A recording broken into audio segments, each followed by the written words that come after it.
Na semana passada, o pastor Edson tratou do tema dentro da série A Soberania do Rei, série essa que nós estamos trabalhando aos domingos do mês de março, o tema Nas Promessas aos Patriarcas, fazendo uma aterrissagem no livro de Gênesis e ensinando sobre o governo do Deus Pai no cumprimento das promessas que foram feitas aos patriarcas. E quando nós pensamos que nosso Deus é soberano, duas reações costumam vir para o nosso coração. Talvez alguns sentem medo e pensem assim: olha, sou tão pequeno, como um Deus tão grande vai parar todas as coisas para ouvir a mim? Mas outros sentem alívio diante dessa soberania do nosso Senhor, porque entenderam que a vida deles está no controle do nosso Deus, que Ele não falha. Inclusive nós acabamos de cantar isso agora: apesar dessa glória que tens, tu te importas comigo também. E quem é você hoje diante das lutas, diante dos desafios da vida? Você é daquele hoje posicionado como aquele que está com medo, com o coração apertado? Ou você é desses que estão sentindo um alívio de saber que estão debaixo do governo, da soberania do nosso Deus? Existe uma diferença dizer que Deus é soberano apenas como um slogan e aproveitar, experimentar isso como um descanso, colocar isso na prática. Até porque a Bíblia não apresenta a soberania como um conceito distante, frio, mas como um reino real de Deus sobre a história. E essa soberania é percebida e encontrada especialmente quando o povo está com medo, quando o povo está sem recurso e quando o povo está perdido. Pensando sobre isso, hoje eu quero trabalhar com vocês o tema A Soberania do Rei, no Êxodo e na Lei. O rei apenas não tira do Egito, ele caminha conosco no deserto e faz trazer ensina ao seu povo de viver na sua presença. E hoje eu quero pensar com vocês 3 movimentos. O rei liberta, repitam comigo: o rei liberta, o rei organiza e o rei sustenta.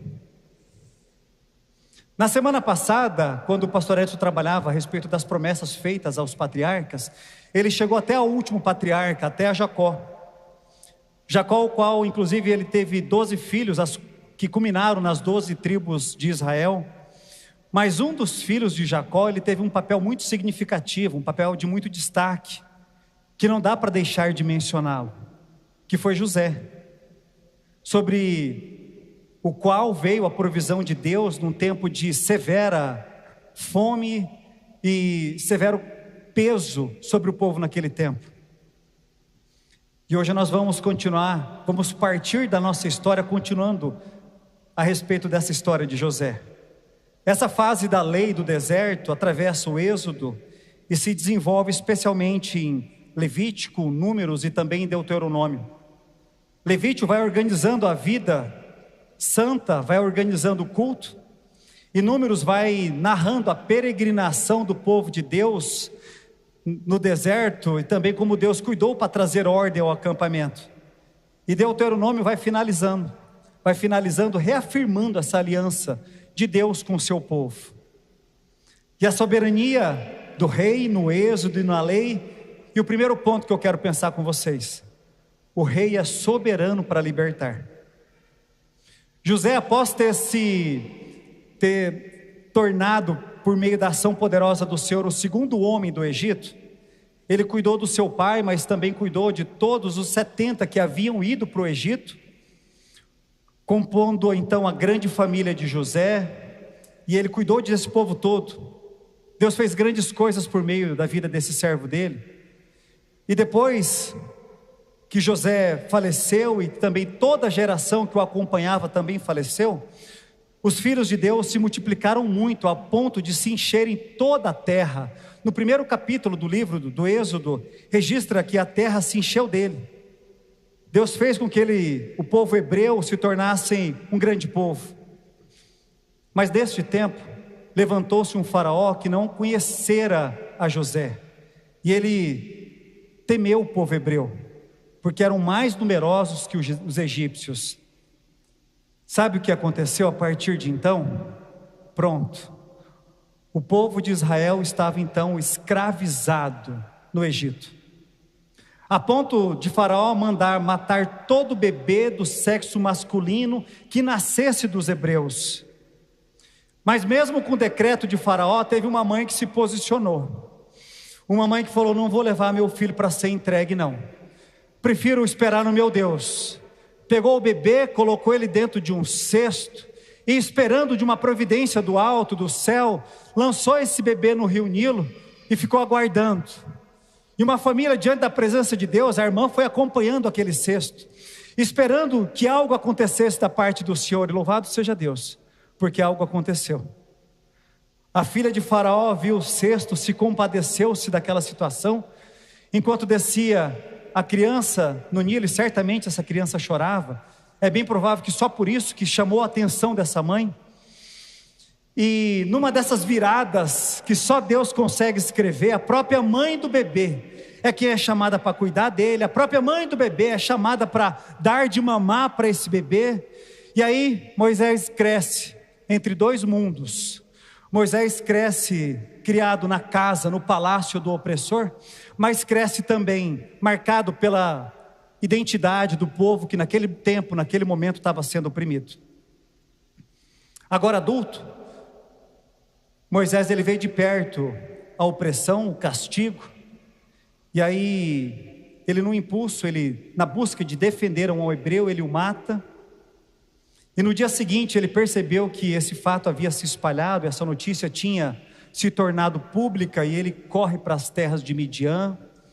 Ali ele vira um pastor, e um dia, nessas terras onde ele pastoreava, ele viu uma sarça que se ardia em chamas e não se consumia.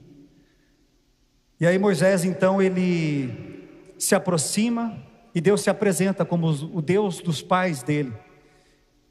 E o nosso Senhor diz que estava ouvindo a aflição do povo, que essa aflição havia chegado até os seus ouvidos. E aí o Senhor, na sua soberania, encaminha Moisés para que ele voltasse ao Egito, e que ele fosse uma boca de confronto a Faraó, que trouxesse a Faraó um recado de libertação do povo dele. Moisés voltou, e diante do Faraó ele fez a entrega dessa mensagem divina. Ele disse assim: deixai ir o meu povo. E vocês conhecem a história, o Faraó não deixa. Muito mais do que isso, Deus endurece o coração de Faraó. Então vieram as 10 pragas como que golpes sucessivos diante da arrogância, da prepotência do Egito e diante dos seus falsos poderes.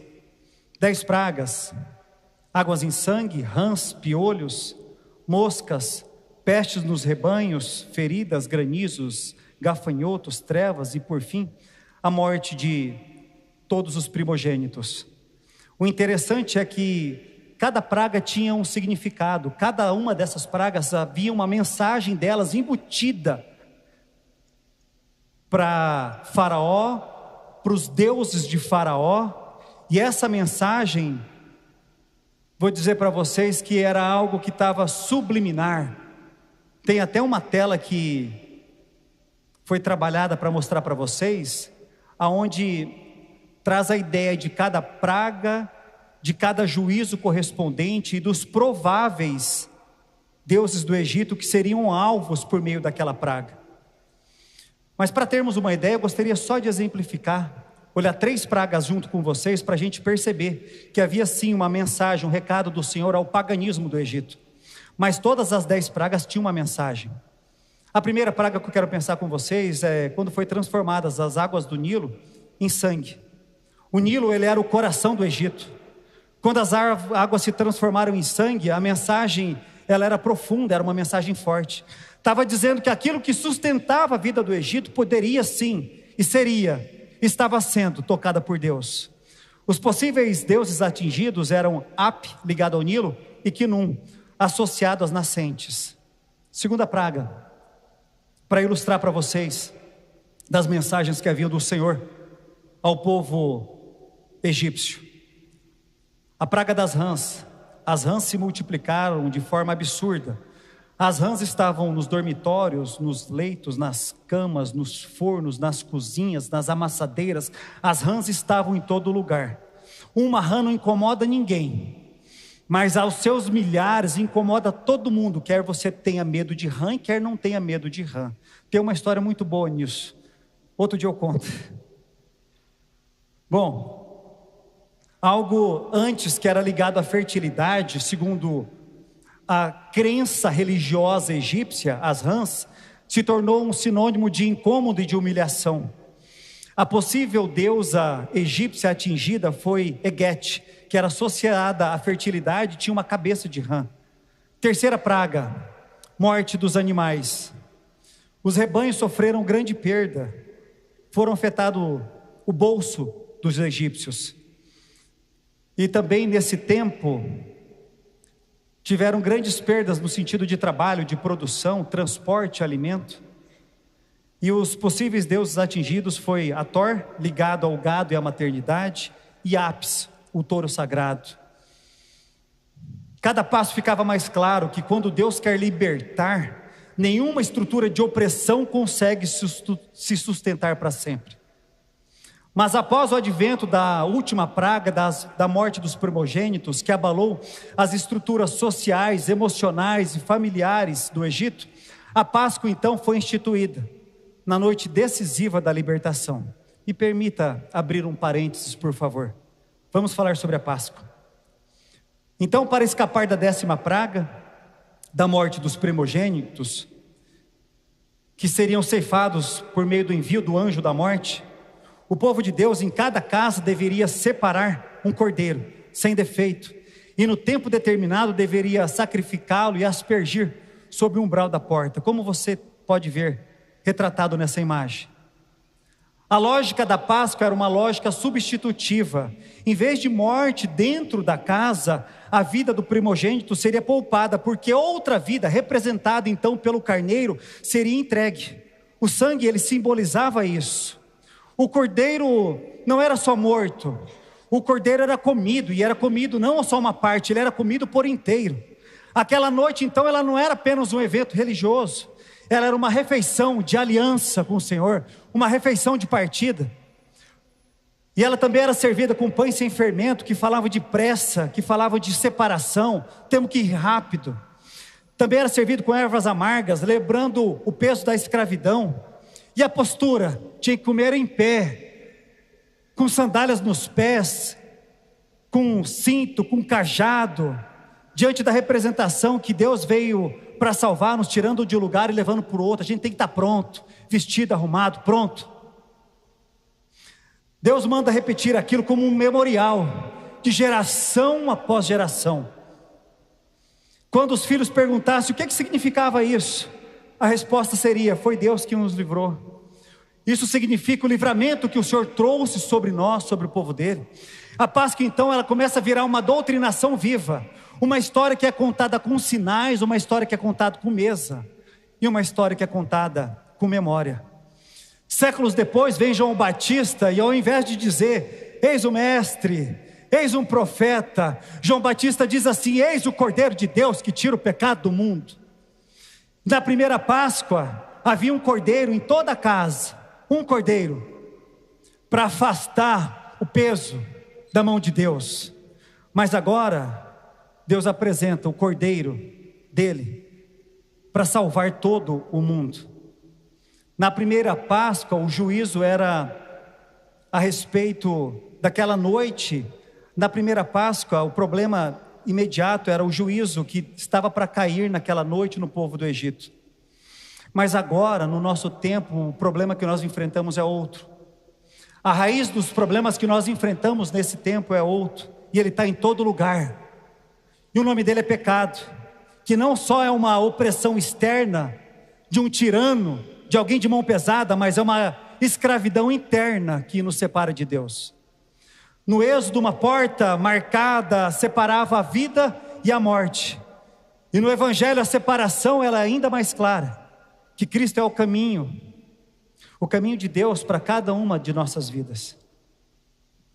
Quando nós chegarmos no primeiro domingo do mês de abril, daqui 3 domingos, E quando nós dissermos assim, Feliz Páscoa, a pergunta bíblica não é, primeiro, o que a gente vai fazer? Nós estamos agora na Páscoa, mas que no nome de Jesus nós sejamos daqueles que têm um coração aquecido, para perguntar de quem que nós fomos libertos, para perguntar por quem nos libertou, e seja essa a grande motivação de nós celebrarmos a Páscoa, do Cordeiro de Deus, que foi entregue por todo o mundo. E quando a igreja ela celebra a Páscoa, ela está proclamando que o mesmo Deus que libertou o povo, Ele continua libertando. E que o Cordeiro que João apontou, ele é suficiente hoje. Ele continua suficiente hoje. Ele continua libertando hoje. Fecha parênteses. Vamos voltar para as 10 pragas do Egito. O envio das 10 pragas foi seguida pela perseguição do povo hebreu. Depois da 10ª praga, Faraó continuava ainda a perseguir. Você conhece a história. Praga após praga, arrependimento de Faraó após arrependimento. E aí vem o advento da última praga, e agora o povo hebreu estava sendo perseguido. E aí quando chega na entrada do Mar Vermelho, quando Moisés o abre com o operar de Deus as águas, todo esse enredo, todo esse cenário, ele tinha como um único fim, o de demonstrar o poder absoluto do nosso Senhor. Inclusive as expressões que denotam esse objetivo de mostrar a soberania de Deus diante da tirania de Faraó, são repetidas em torno de 15 vezes no livro de Êxodo. A libertação do povo de Israel das garras de Faraó são lembradas ao longo do texto sagrado, depois desse evento, ao longo de toda a Bíblia, por mais de 100 vezes. O texto sagrado, ele bem representa esse momento. O texto que bem representa esse momento, que a gente quer utilizar de âncora, nesse primeiro ponto, é quando, durante a 7ª praga, durante as chuvas de pedra, Deus fala por intermédio de Moisés a Faraó. E aí nós vamos para o texto de Êxodo, capítulo 9, verso 16. O texto diz assim: Mas deveras, para isto te mantive, para mostrar em ti o meu poder e para que o meu nome seja anunciado em toda a terra. Esse texto está nos trazendo ao coração algo que é tremendo. Deus não estava apenas tentando libertar o povo de Israel, Deus estava reinando sobre o Egito. Faraó parecia grande, mas ele era só um homem que tinha uma coroa na cabeça. O rei de verdade não era ele. Perceba que quando o povo de Deus está sendo perseguido, ultrajado, esmagado, e parece que Deus está silente, ausente, está quieto, confia, Deus não está ausente. E às vezes a gente está pensando assim, às vezes nosso coração se sente assim, estou sozinho. Confia que Deus está construindo uma história, a fim de que por meio dessas circunstâncias o nome dele seja glorificado. Eu imagino Israel então olhando para Faraó, como quem olha para uma grande montanha, e vai pensando assim, meu Deus, isso nunca vai mudar. Eu imagino para Israel, olhando toda a tirania, o poderio, o governo absoluto, supremo naquele tempo, diante daquela circunstância, naquele cenário para Faraó, e pensando assim, quando vai ter mudança? Quando nós vamos sair desse cenário? E talvez alguns de vocês podem olhar para suas próprias vidas e pensar assim, uma crise que não acaba, uma pressão que não cede, um pecado que humilha, mas não dá conta de parar com esse pecado, uma justiça que parece intocável. Me permita, eu vou voltar para falar da justiça, vou só colocar uma aspas, uma justiça que parece intocável. Por isso, a respeito da justiça, não deixe de orar, como nós fizemos agora, no início desse culto, pelo ministro André Mendonça, para que ele se mantenha firme, posicionado em nome de Jesus. São montanhas diante das nossas vidas. E o Egito não é o fim, não foi o fim da história do povo de Israel, e não é o fim da nossa história. A escravidão não é a última palavra para as nossas vidas. O mar que hoje se parece uma muralha, amanhã vira um caminho, porque quando Deus decide libertar, não tem nenhum tipo de estrutura maligna, gigantesca, poderosa que pode resistir. Existe uma chave nessa história. A chave é um povo que clamou, um povo que não cessou de orar, um povo que gemia na presença de Deus, e Deus ouviu o clamor desse povo. Esse gemido subiu aos céus, e depois disso foi iniciado todo um processo que resultou na glorificação do nome do nosso Deus. Então, não pare, sabe de quê? Não pare de orar. Eu creio em nome de Jesus que Deus ouve a sua oração, Ele está escutando o seu gemido. Não trate a sua oração como o último recurso da sua vida. Trate como aquilo que Deus usa para sustentar a fé, enquanto Ele vai executando o plano dEle, que é um plano que não tem margem de erro, nem para a direita, nem para a esquerda. E creia, pois o nosso Senhor não te perdeu de vista. Mas uma libertação sem uma direção vira confusão. Foi por isso que Deus apenas não tirou o povo do Egito, mas Ele organizou um povo. O rei é soberano para libertar, mas o rei é soberano também para organizar um povo. Quando Deus libertou Israel, Ele não deixou o povo solto, a esmo, vagando. Ele libertou para formar um povo que ia carregar o seu nome, que ia carregar a sua presença, que ia carregar o seu testemunho. A propósito, a Bíblia, na tradução King James, ela menciona que após a libertação do Egito, foi iniciado um processo de compilar e de sistematizar o conjunto de leis divinas que dariam direção à recém-formada então nação de Israel. Mas para isso Ele formaria esse povo, Ele daria estrutura para esse povo, Ele organizaria. Então, como um que conduz um filho pela sua mão e leva até a porta da casa,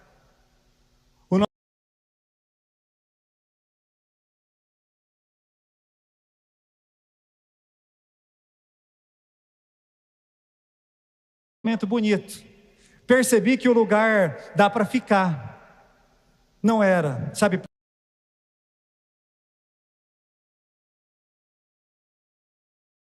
teórica, estava ensinando com sinais, uma verdade essencial, que o mesmo Deus que é poderoso para libertar, Ele também é poderoso para governar. Aí o Senhor chamou Moisés ao monte, e declarou ao povo algo tremendo. E vocês, por favor, me acompanhem na leitura do capítulo 19, dos versos 4 ao 6 de Êxodo, e diz assim, o texto sagrado: tendes visto o que fiz aos egípcios, como vos levei sobre as asas de águia, e vos cheguei a mim. Agora, pois, se diligentemente ouvirdes a minha voz, e guardardes a minha aliança, então sereis a minha propriedade peculiar dentre todos os povos. Porque toda a terra é minha, vós me sereis reino de sacerdotes e nação santa. São estas as palavras que falarás aos filhos de Israel. Isso não é poderoso?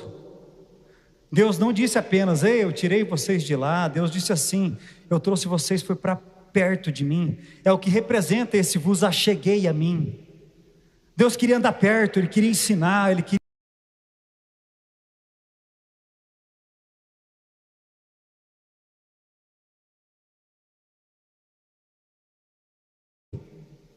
Mas antes de entregar qualquer mandamento, as tábuas da lei, Deus preparou o povo para compreender o que estava acontecendo.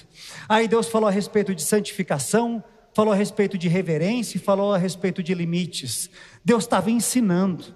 Por isso que quando nós nos detemos nos livros que dizem respeito ao Pentateuco, tem tantas expressões e tantas regras que não nos fazem muito sentido nesse tempo. A respeito de como se deveria cultuar, a respeito de como se deveria se portar no acampamento. Eram tantas as minúcias que para nós soa quase como um preciosismo de Deus. Nossa, puxa, parece até que Deus está muito enjoado com tantos detalhes. Mas essa não é a ideia. Deus queria ensinar. Não porque Ele tivesse distante ou desacreditado, mas porque Ele queria trazer uma ideia para o povo dele, que Ele era santo. E que se aproximar dele é um privilégio, sim, glória a Deus por isso, mas também é responsabilidade. Levítico capítulo 19, verso 2 diz assim: fala a toda a congregação dos filhos de Israel e diz-lhes: santos sereis, porque eu, o Senhor vosso Deus, sou santo. Deus queria trazer santificação diante do povo dele, santificação trazida por meio da postura, do posicionamento, das ações daquele povo. Então, veio o momento em que a liberdade ganhou forma, Deus falou e o povo começou a ouvir. A lei não caiu do céu como um peso sem contexto, ela veio acompanhado de uma lembrança. No capítulo 20 de Êxodo, no verso 2, o nosso Senhor disse assim: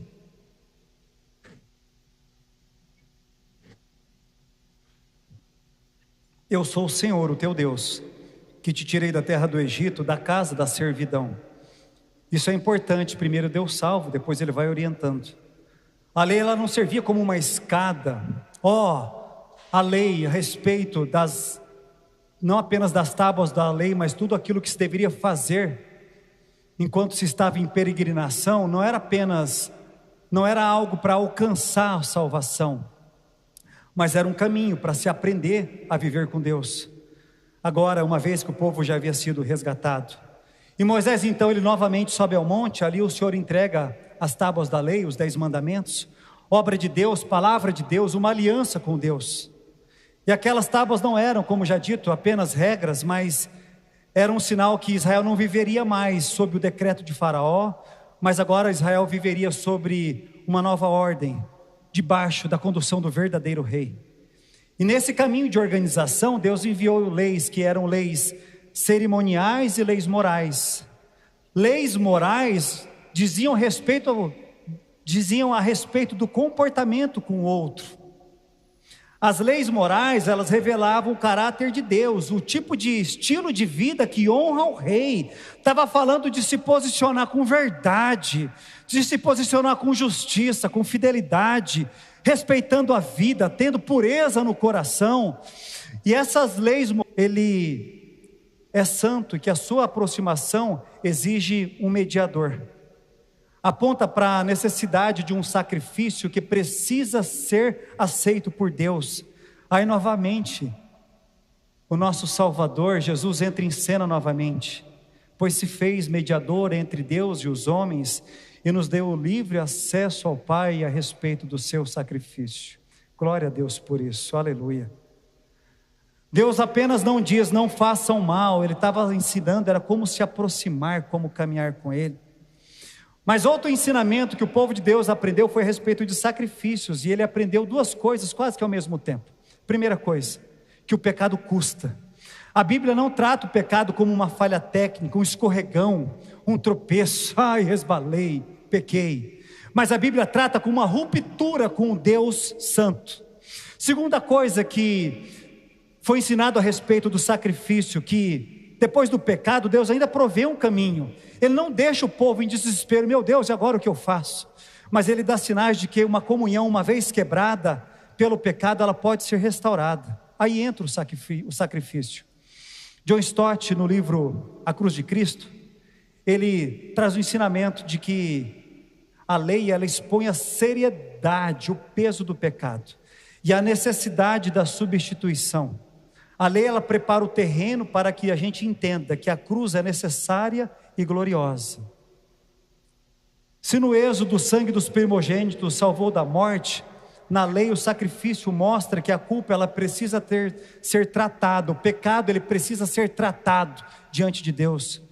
E o Evangelho anuncia que o próprio Deus foi quem providenciou o sacrifício final e suficiente. E neste caminho de organização de leis, Deus organizou o acampamento com o tabernáculo no centro. Muita gente quer acionar Deus como se Deus fosse um bombeiro, apagador de incêndio. Sei que os bombeiros não fazem só isso.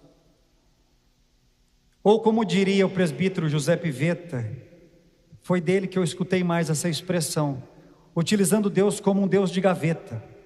Diante dos meus dilemas e das aflições da minha vida, eu puxo a minha gaveta, saco do meu Deus, apresento para Ele daquilo que está afligindo ao meu coração, e depois que o meu Deus me atende, que bom, obrigado Senhor, coloco na gaveta e fecho a gaveta, não permitindo que esse Deus passe a ser o centro da minha vida, conduza, controle, organize a minha casa, a minha história e minha família. É o meu Deus de gaveta, é um Deus que me serve. O acampamento ele ensina que o Senhor deve estar no centro das nossas vidas, e que o culto não é um departamento da vida. O vir à casa de Deus, levantar as mãos, não deve ser algo isolado na nossa história, mas que o nosso Senhor deve ser o eixo ao qual todo o resto se organiza. Números capítulo 2, verso 2, diz assim: os filhos de Israel se acamparão junto ao seu estandarte, segundo as insígnias da casa de seus pais, ao norte, de frente para a tenda da congregação, se acamparão. No capítulo 2 de Números, são arrolados as tribos e o seu posicionamento de frente para o tabernáculo. Quem representaria cada tribo? Quem era o chefe de cada tribo? Em Números ainda registra quantos homens compunham o exército de cada tribo. A coisa era organizada, meus irmãos. Não era bagunçada. O nosso Deus que nós servimos é um Deus de ordem. Depois do tabernáculo, na primeira camada, vinham os levitas acampando em volta, como guarda e como aqueles que serviam ao templo. Sabe o que significa? Acesso ordenado, com ordem à santidade. Não é qualquer um, não é de qualquer jeito. Que Deus também ele é próximo, mas Deus não é comum, Deus não é trivial. Que se deveria se posicionar com reverência. Que cada serviço tem um valor, o culto exige cuidado, o culto não é no improviso. E as 12 tribos de Israel deveriam ficar posicionadas, organizadas pelos pontos cardeais. 3 tribos ao norte, 3 tribos ao sul, 3 tribos ao leste, 3 tribos ao oeste. Em cada grupo de 3 tribos destas, tinha uma delas que comandava, que representava as demais 2 tribos. Essa organização nos ensina que Deus ele precisa estar no centro. E que o reino do Senhor não gira em torno de nós. Que vocês não são povo porque vocês têm um território, mas vocês são povo porque tem presença. Porque Deus está no centro. E que Deus é acessível por meio da aliança. Mas a intimidade com Deus nunca deve ser uma licença para a irreverência. O povo de Deus ele tinha essa ideia de ordem, de função e também de pertencimento. E o último ensino do Sinai é que Deus governa até nas crises internas. E no caminho surge um problema real. Moisés cansou. O povo era grande demais. As confusões, as demandas eram muitas. Ele só fazia isso. O povo dava trabalho demais. O povo arrumava confusão demais. O povo lá, vocês entenderam, né? O povo lá que estava sob o comando de Moisés. Mas aí, Deus, ele, diante da sua soberania, ele usa conselho, estrutura e uma liderança compartilhada. Ele faz da boca do seu sogro, de Jetro. E aí ele traz ensinamento para o coração de Moisés. Ele pede para que houvesse uma divisão. Moisés, não faz assim, você não vai dar conta. O povo é muito grande, as demandas são muitas. Levanta líderes, passa a ensinar a esses líderes, capacita-os e faz com que grupos de líderes liderem outras pessoas e julgue, e não faça você tudo sozinho. Isso está ensinando algo prático para a gente, que a organização, a ordem também é espiritual. Há coisas que só se resolvem quando se embute razão, com sabedoria, com prestação de contas, serviço bem distribuído, e louvado seja Deus. Infelizmente o nosso pastor titular hoje está em Maracaju, mas a igreja de Jesus Cristo, a IP de Dourados aqui, tem aprendido muito a respeito desses detalhes com o pastor Edson. Há coisas que a gente só vai entender que funciona bem quando a gente coloca ordem, tira o caos, tira a bagunça, até porque a bagunça não é do Senhor. O Senhor estava deixando, era um rastro de experiência, como quem marca um caminho para o coração não se perder. E talvez você está nessa fase.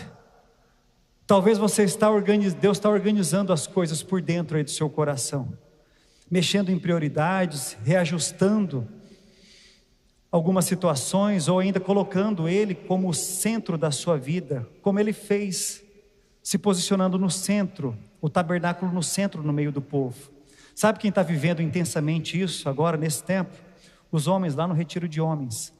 Lá tem 90 homens trabalhando e 76 homens fazendo. Temos um total de 166 homens. Aonde eu acredito que, de uma forma simbólica, nós poderíamos dizer que é isso que está tentando ser ajustado. Deus no centro da vida daqueles homens. Mas isso às vezes dói. Esse processo de Deus ser colocado no centro e a gente perder o controle, não fazer mais segundo a nossa vontade, mas segundo a vontade dele, por vezes esse processo dói. Mas deixa doer e vai confiando. É Deus que está governando. Governou o povo e quer também governar no nome de Jesus a sua vida. E quando o céu parecer silencioso, o coração quiser murmurar, lembre-se que a presença de Deus está no centro. Esse mesmo Deus que governa a história também governa a sua história.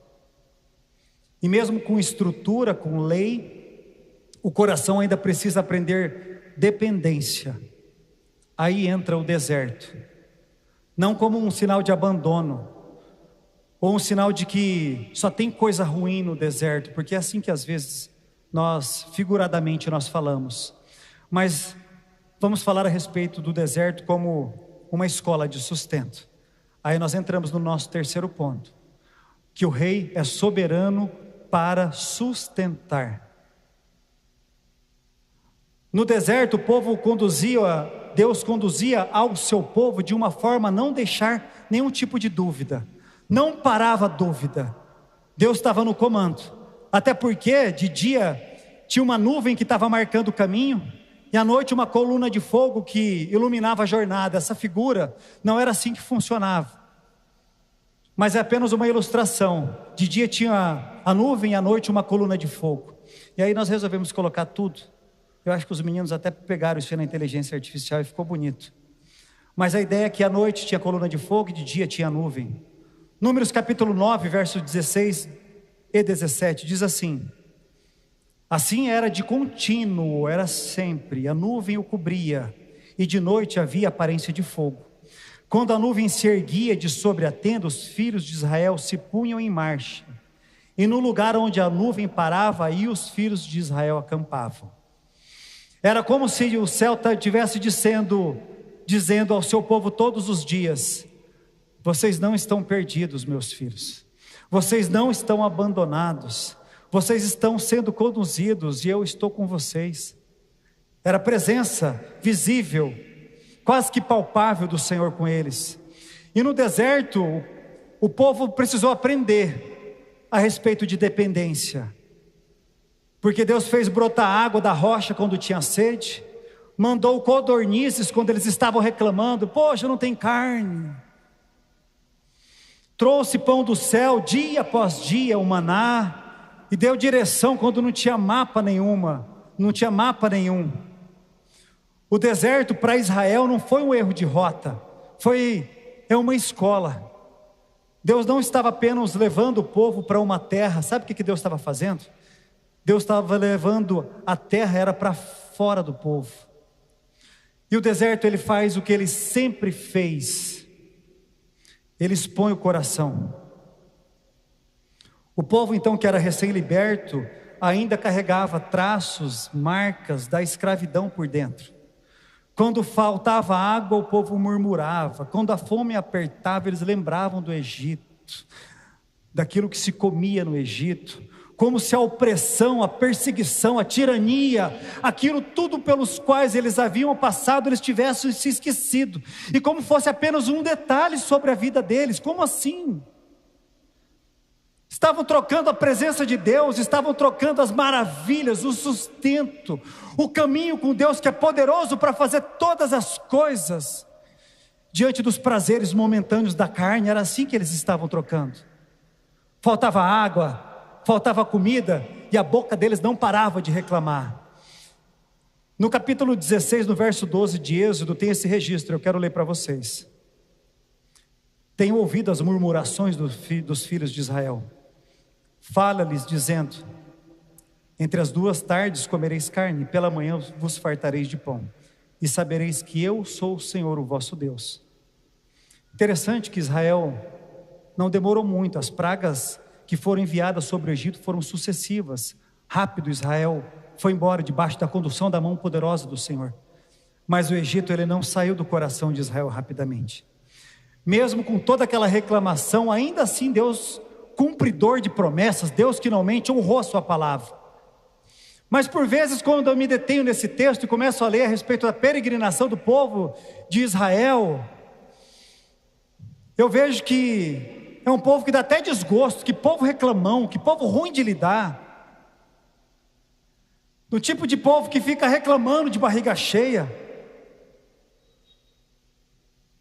A notícia difícil é que, por vezes, nós nos parecemos muito mais com esse povo do que a gente acredita. A gente reclama do calor quando está muito quente, mas a gente também reclama do frio, quando o frio aperta.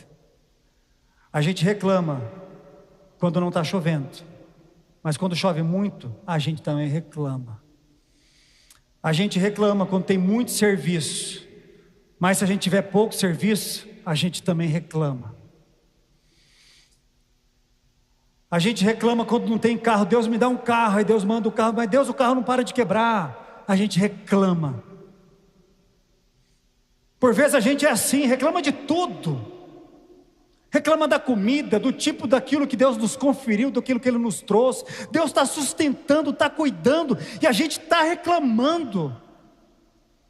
Eu ia até falar de gente que abre o guarda-roupa e tem 1 zilhão de roupa lá para escolher e reclama. Mas eu posso ir para um grupo, para um gênero dentro de casa, eu não quero arrumar confusão com ninguém hoje. Mas a gente não para de reclamar. E aí a gente se identifica muito com o povo de Israel naquele tempo. E um dos temas mais realistas no Êxodo é da murmuração. Em momento de pressão, o povo romantizava. Falava assim, lá pelo menos lá tinha comida. Isso é assustador, mas também soa familiar.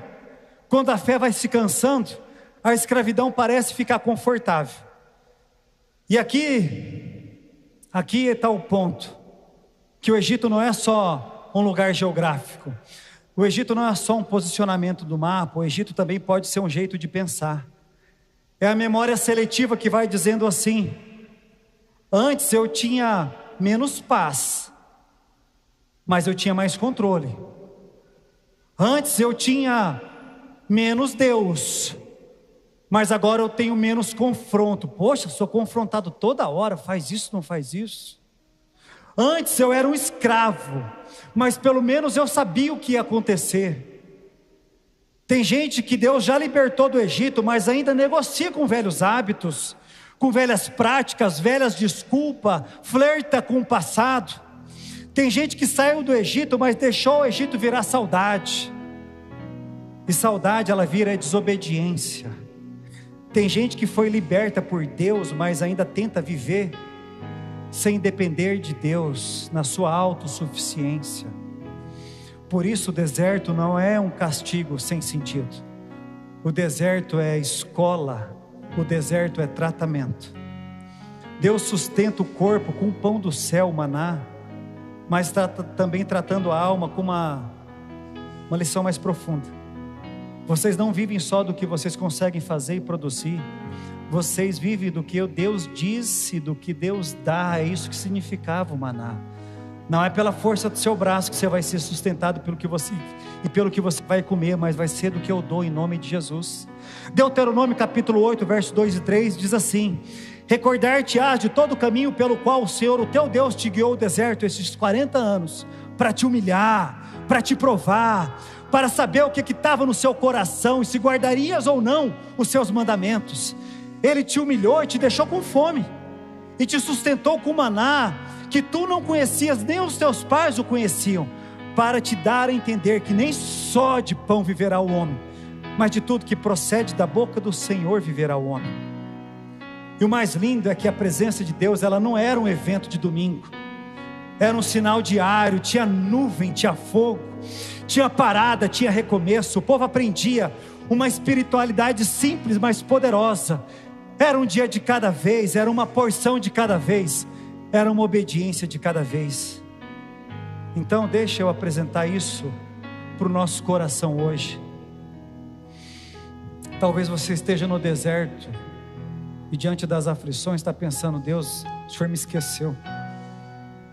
Mas a palavra dele nos diz o contrário, que no deserto ele nos ajuda a depender, porque é assim que ele vai nos preparando para o próximo passo no reino dele.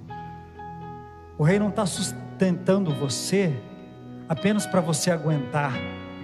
Ele sustenta você para você ser transformado, porque o objetivo de Deus não era só de tirar o povo do Egito, era de tirar o Egito dentro de você, até que o coração aprenda a descansar no governo desse rei.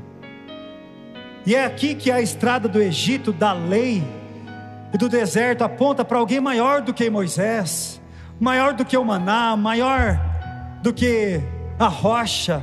Ele aponta para o Cristo. O Evangelho de Jesus Cristo, segundo Mateus, no capítulo 5, verso 17, diz assim: não penseis que eu vim revogar a lei aos profetas. Não vim para revogar, mas vim para cumprir. É Jesus quem está dizendo isso. Jesus é o filho obediente que Israel não foi. Jesus é o cordeiro perfeito da Páscoa. Jesus é o mediador muito melhor do que Moisés. No Êxodo, o sangue nos umbrais livrou da morte naquela noite. Em Jesus, o sangue derramado, ele na cruz libera uma libertação ainda maior. Na cruz, o sangue derramado liberta, é do pecado, da culpa e da morte eterna. Na cruz parecia que Faraó venceu. Na cruz parecia que o império venceu. Na cruz parecia que o caos havia vencido. Mas o Pai, ele estava governando a história. O Filho estava cumprindo a vontade do Pai. E a ressurreição, ela foi a declaração pública que Deus continua no trono. Aleluia. O Senhor é o nosso Rei. Se o Deus do Êxodo reina, você não está abandonado. Se o Deus da lei reina, você tem direção, você não está perdido. E se Jesus é o cumprimento, então o rei não perdeu o controle, nem por um segundo. E ele continua te sustentando. Lembra da pergunta que foi feita no início? Quem é você diante da soberania de Deus? Que em nome de Jesus você seja encontrado e contado dentre aqueles que sentem alívio no coração, ufa, de pertencer a um Deus que está no controle, de que não falha. Quero te convidar a se colocar em pé.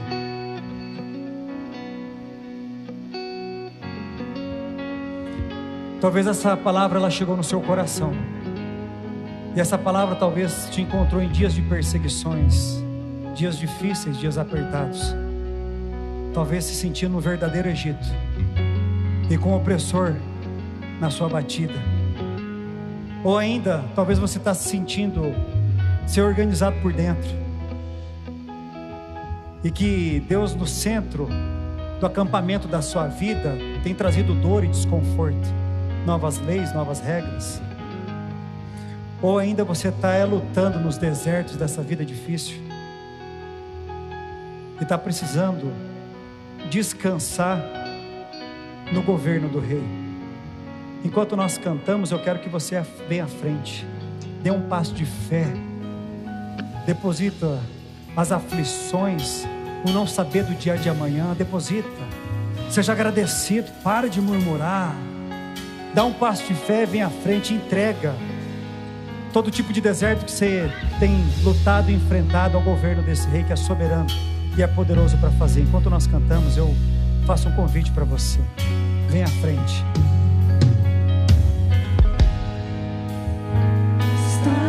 Aqui, movendo entre nós, te adorarei, te adorarei.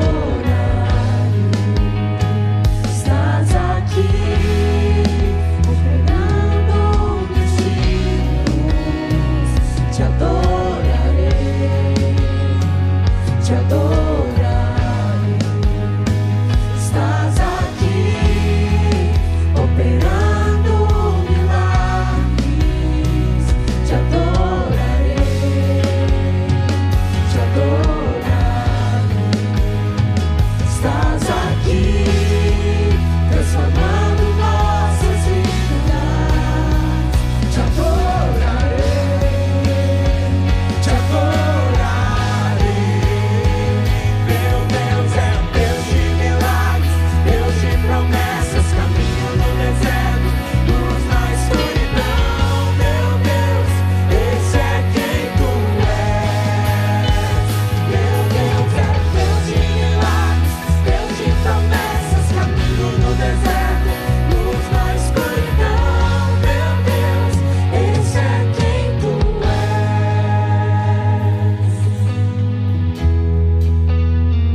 somente ao Senhor diante do Senhor que nós temos nos dobrado.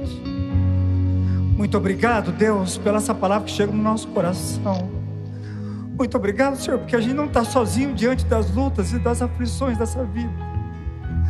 Pai, no nome de Jesus, Deus, que nós sejamos daqueles que tenham coragem de entregar o controle, o governo, o centro da nossa história totalmente ao Senhor. Não vivamos do Evangelho, Deus, a conta-gotas. Deus, nós sejamos daqueles que nos dobram na Tua presença e se entregam. E permite que o Senhor reescreva toda a história. Faz assim, Pai, sobre a vida dos meus irmãos, em nome de Jesus. E Deus, nos dá um coração agradecido, Senhor. O Senhor tem nos dado tanto. O Senhor é aquele que tem sustentado as nossas vidas, Pai, no nome de Jesus. E nos ensina, Deus, nos ensina a descansar, mesmo no meio dos desertos, nos ensina. E que a nossa vida seja sempre, Pai, no nome de Jesus,